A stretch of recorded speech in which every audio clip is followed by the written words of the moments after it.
Ready হচ্ছিস? ভালো করে একটু রেডি হবি, বুঝলি তো? একটু সুন্দর করে সাজ। ওরা চলে এসছে, বুঝলি তো? আমি ডাকলে চলে যাবি। ও আর শোন, আমি যেই ক্রিমটা তোকে এনে দিলাম ওটা একটু ভালো করে মেখে নিবি, ঠিক আছে?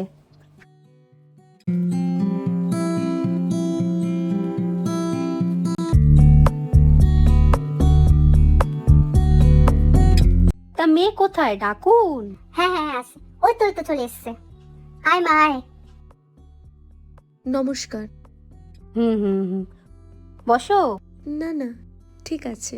তা কি যেন নাম তোমার? শ্রীময়ী।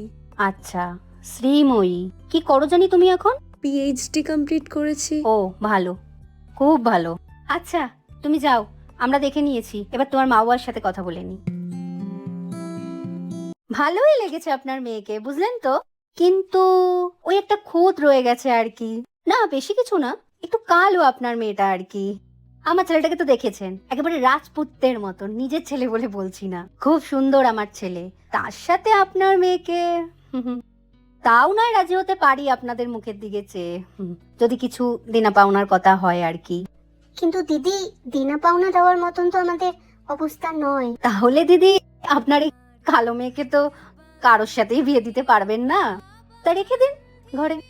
কিছু মনে করবেন না কাকিমা, আমি আপনার থেকে অনেক ছোট, কিন্তু আমি বলতে বাধ্য হচ্ছি। আজকালকার দিনে ফর্সা কালো এগুলো দিয়ে দুনিয়া চলে না। গায়ের রংটা কোনো বড় ব্যাপার নয়, এখন দুনিয়া চলে মন দিয়ে। আর মনটাই যদি পরিষ্কার না হয়, রূপ দিয়ে আর কি হবে? সমাজটা তো নোংরাই থেকে যাবে। পারলে আপনার মনটাকে একটু পরিষ্কার করুন। আর রইল বাকি আমার কথা, আপনার ছেলে আমার যোগ্যই না। নমস্কার, ভালো থাকবেন। চলো, মুখে নেই কোনো শ্রী, নাম আবার শ্রীময়ী। দেখবো কেমন বিয়ে হয়।